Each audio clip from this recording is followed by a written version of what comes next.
శ్రీహ. ఓం స్వస్తి గణేశాయ నమః. ఓం సర్వేశ్వర ప్రదాయ నమః. ఓం మేధా దక్షిణామూర్తయే నమః. ఓం శ్రీ జగద్గురు శంకర భగవత్పాదాః విజయంతే. ఓం ఓం జగద్గురు వేదవ్యాస భట్టారకాయ నమః. ఓం జగద్గురు శ్రీకృష్ణ పరబ్రహ్మణే నమః. ఓం శ్రీ గురుభ్యో నమః. బ్రహ్మసూత్ర శంకర భాష్యం జిజ్ఞాసాధికరణంలో భాగం 7గా చదువుకుంటున్నాం. భాగం 7. నిన్న ఏం చెప్పుకున్నా అంటే బ్రహ్మ జిజ్ఞాస చేయాలని చెప్పడం ద్వారా వేదాంత వాక్యాలకి విరుద్ధం కాని తర్కం కూడా సాధనంగా తీసుకుని మోక్షం ప్రయోజనంగా గల వేదాంత వాక్య మీమాంస ప్రారంభించబడుతున్నది అని చెప్పుకున్నాం.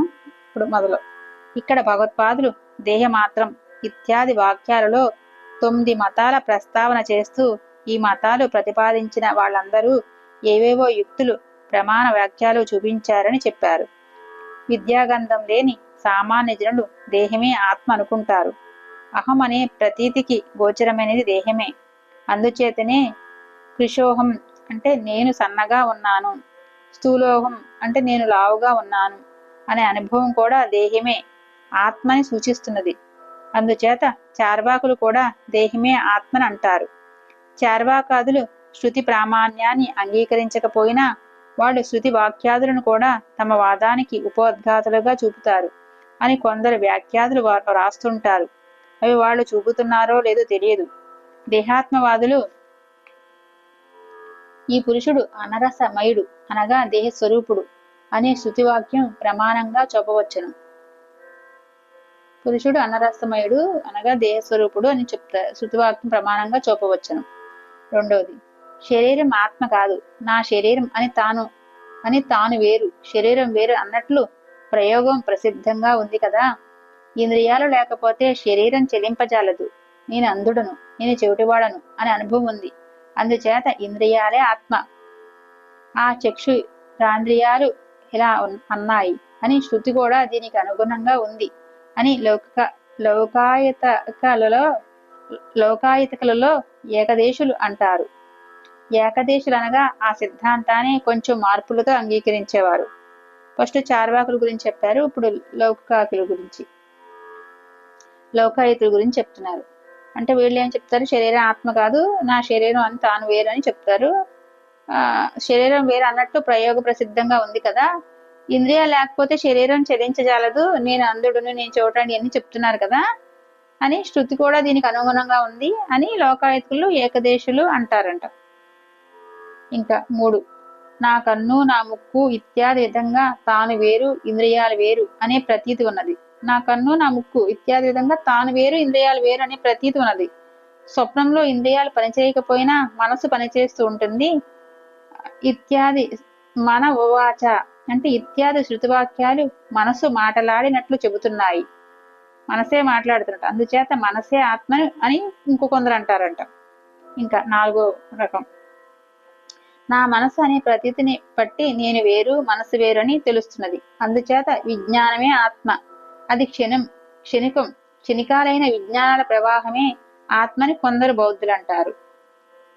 యోయం విజ్ఞానమయ అని శృతి కూడా చెప్పుచున్నదని వీరి వాదం. ఇట్లా మళ్ళీ మనస్సు గురించి ఇట్లా మనస్సు తెలుసు, విజ్ఞానమే ఆత్మ అని అంటారంట కొంతమంది. మళ్ళీ 5వ రకం వాళ్ళు, సుషుప్తి వ్యవస్థలో విజ్ఞానం కూడా లేదు, అంతా శూన్యమే. అందుచేతనే అసదేవేద్ద మగ్ర అశీత్ అని శృతి చెప్పుచున్నది అని శూన్యవాదులైన బౌద్ధులు అంటారంట. ఆ బౌద్ధులోని మళ్ళీ శూన్యవాదులు వేరు, మళ్ళీ వాళ్ళు వేరు. ఇట్లా 5వ రకం వాళ్ళు. ఇంకా 6వ రకం, జీవాత్మక కర్తృత్వం అంటే ఆయా కర్మలు చేయటం, భోక్తృత్వం కర్మఫలాలు అనుభవించటం రెండూ కూడా ఉన్నాయి. అందుచేతనే కర్త బోద్ధ అని శృతి చెప్పుచున్నదని నైయాయికులు అంటారంట.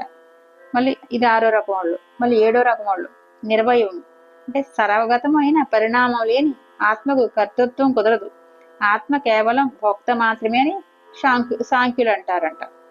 మరొకడు అనుభవించకుండా చూస్తూ ఉంటాడు ఇత్యాది శృతివాక్యాలు వీరికి ప్రమాణం. ఇట్లా వీళ్ళు ఎలా అంటారంట, ఆత్మ కేవలం భోక్త మాత్రమే అని సాంఖ్యులు అంటారంట. అదే 7వ రకం వాళ్ళు. ఇంకేమిది, జీవాత్మ కంటే వేరుగా సర్వజ్ఞుడు సర్వశక్తుడు అయిన ఈశ్వరుడున్నాడు. ఆత్మాన మంతరో యమయతి అని ఇతడు లోపల ఉండి ఆత్మను నియమిస్తూ ఉంటాడు ఇత్యాది శృతులు ఇందుకు ప్రమాణమని యోగులు అంటారు. యోగులు ఇలా అంటారంట, జీవాత్మ కంటే వేరుగా సర్వజ్ఞుడు సర్వశక్తుడిని ఈశ్వరుడు ఉన్నాడని ఇలా యోగులు అంటారు. ఇది 8వ రకం వాళ్ళు. ఇంకా 9 రకాలు చెప్తారన్నాడు కదా. 9 ఇంకా జీవ బ్రహ్మైవ ఆత్మత్వాత్ బ్రహ్మవత్తు అంటే జీవుడు ఆత్మగాన బ్రహ్మయే, ఆత్మయేన బ్రహ్మవలనే అని యుక్తుల చేత తత్వమసి ఇత్యాది శృతివాక్య ప్రమాణ్యం చేత జీవాత్మ పరమాత్మల భేదం లేదు అని అద్వైతులు అంటారు.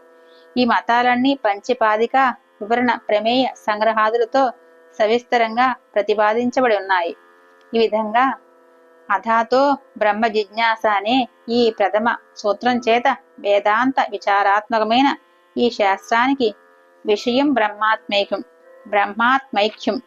2 సంబంధం ప్రతిపాదక భావ సంబంధం, ఇంకా 3వది ప్రయోజన మోక్షం, 4వది అధికారి సాధన అంటే చతుష్టయ సంపత్తి ఉన్నవాడని చెప్పినట్లయిందన్నమాట. అలాగా అంటే 1 విషయం బ్రహ్మాత్మేకం పొందటం, సంబంధ ప్రతిపాదక భావ సంబంధం వాటితో సంబంధం కలిగి ఉంటాం, ప్రయోజనం మోక్షం పొందాలని, అధికారి సాధన చతుష్టయ సంపద ఉన్నవాడు చెప్పినట్లయింది. ఈ 4 ఉంటే అని చెప్పినట్లయిందని చెప్తున్నారు.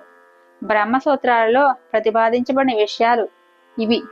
ప్రథమాధ్యాయానికి సమన్వయాధ్యాయం అని పేరు. ఈ ప్రథమాధ్యాయానికి సమన్వయాధ్యాయం అని పేరు. అన్ని వేదాంతాలకు బ్రహ్మ ప్రతిపాదన మందే తాత్పర్యం అని చెప్పటానికే ఈ అధ్యాయంలో ఉపనిషద్ వాక్యాల అర్థ నిర్ణయం చేయబడింది. ద్వితీయాధ్యాయానికి అవిరోధాధ్యాయం అని పేరు. ఫస్ట్ది సమన్వయాధ్యాయం, ఇది అవిరోధాధ్యాయం అని పేరు. దీనిలో సాంఖ్యాది తర్కాలతో అద్వైత సిద్ధాంతానికి విరోధం లేదని ప్రతిపాదించబడింది. తృతీయ అధ్యాయానికి సాధనాద్వయం అని పేరు. ఇది 3వది. బ్రహ్మ విద్యా సాధనాలు చెప్పబడ్డాయి. బ్రహ్మ విద్యా ఫలాన్ని ప్రతిపాదించే చతుర్థాధ్యాయానికి ఫలాధ్యాయం అని పేరు.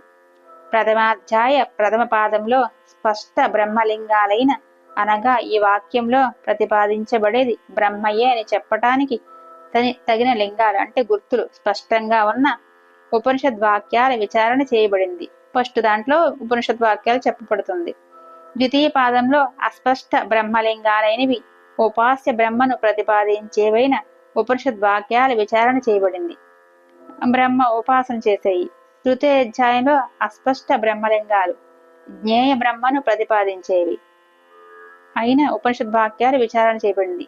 తెలుసుకునే వాటిని జ్ఞేయ బ్రహ్మను చెప్పేయని అంట. చతుర్థ పాదంలో అవ్యక్త అజ మొదలైన సందిగ్ధాదైన కొన్ని పదాల చర్చ చేయబడింది. అవ్యక్త అజ అని గురించి చతుర్థ పాదంలో. ద్వితీయ అధ్యాయ ప్రథమ పాదంలో సాంఖ్య యోగ కనాదాది స్మృతులతో ఉన్న విరోధానికి పరిహారం చూపబడింది. ద్వితీయ పాదంలో సాంఖ్యాది మతాలు దుష్టమైనవి చెప్పబడింది. తృతీయ పాదంలో పంచమహాభూత శృతులకు జీవశృతులకు మధ్య విరోధం పరిహరించబడింది.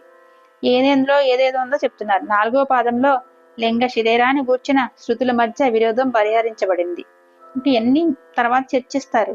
తృతీయాధ్యాయ ప్రథమ పాదంలో జీవుని పరలోక గమనాదులు వర్ణన ద్వారా వైరాగ్యం బోధించబడింది. పరలోకం గురించి వాటి గురించి చెప్తారు. దానివల్ల వైరాగ్యం బోధించబడుతుందంట.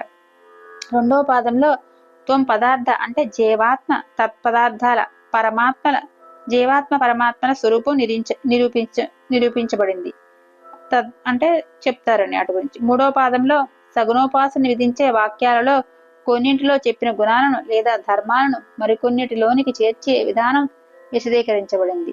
దీనికి గుణోపసంహరణ అని పేరు. చతుర్థ పాదంలో నిర్గుణ బ్రహ్మ విద్యకు అంతరంగాలు బహిరంగాలైన ఆశ్రమ యజ్ఞ సమాధి సాధనాల చర్చ చేయబడింది. అంటే చతుర్థ పాదంలో నిర్గుణ బ్రహ్మ విద్యకు అంతరంగాలు బహిరంగాల గురించి, ఆశ్రమంలో యజ్ఞ సమాధి సాధనాల చర్చ చేయబడింది. ఇంకా చతుర్థాధ్యాయ ప్రథమ పాదంలో జీవించి ఉండగానే బ్రహ్మ సాక్షాత్కారం కలిగిన వాని పాప పుణ్యాది క్లేశాలు ఎట్లు తొలగిపోతాయో చెప్పబడింది.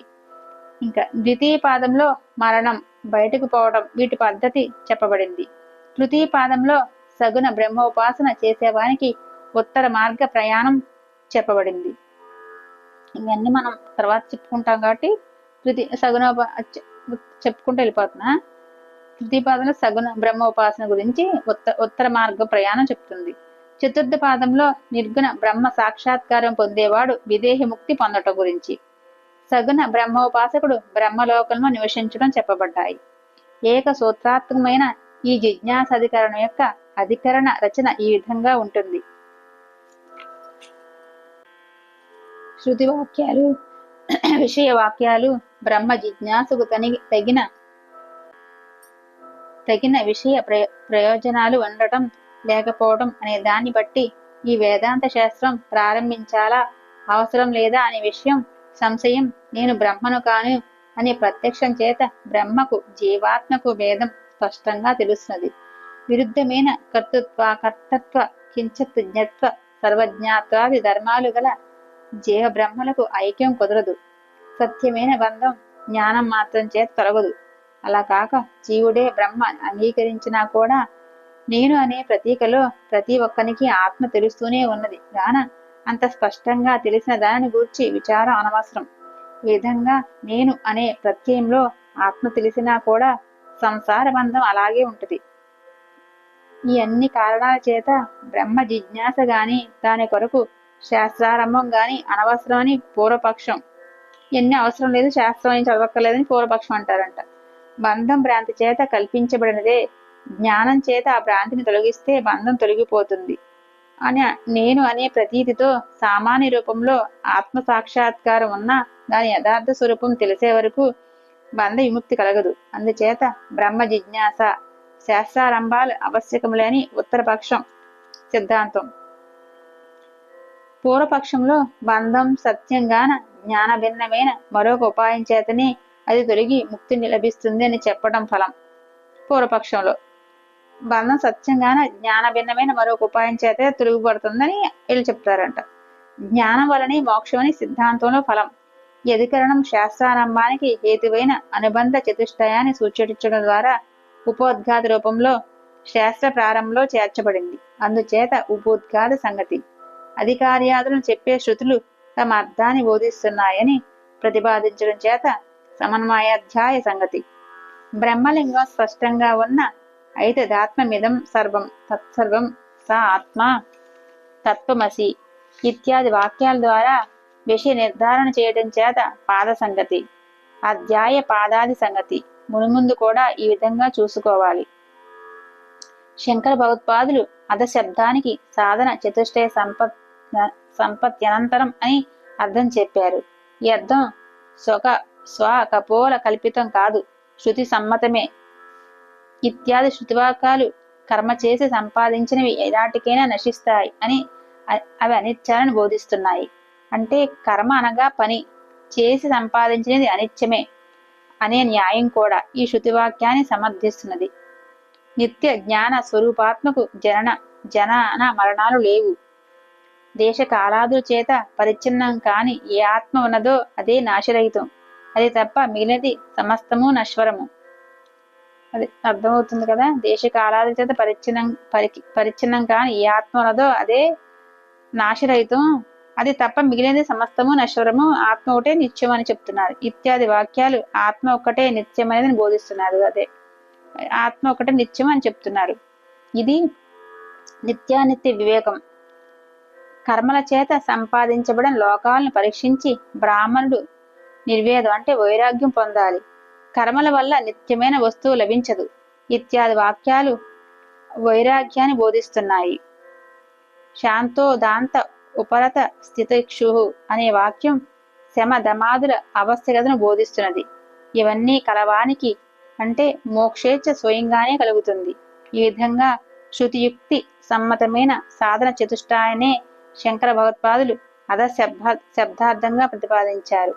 సాధన చతుష్టయ సంపద ఉంటేనే ఇది అది ఉండాలి అని ప్రతిపాదించారు. ఈ చతుర్థ వర్ణకం సమాప్తం. చతుర్థ వర్ణకంలో చెప్పారు ఓం శ్రీ గురుభ్యో నమః. అలాగే దీనిలో జిజ్ఞాసాధికరణం కూడా సంపూర్ణమైంది. రేపొద్దుట జనాధ్యధికరణం అంట రెండోది. ఓం శ్రీ గురుభ్యో నమః. సర్వం శ్రీకృష్ణార్పణమస్తు. జిజ్ఞాసాధికరణంలో 7వ భాగం సంపూర్ణం.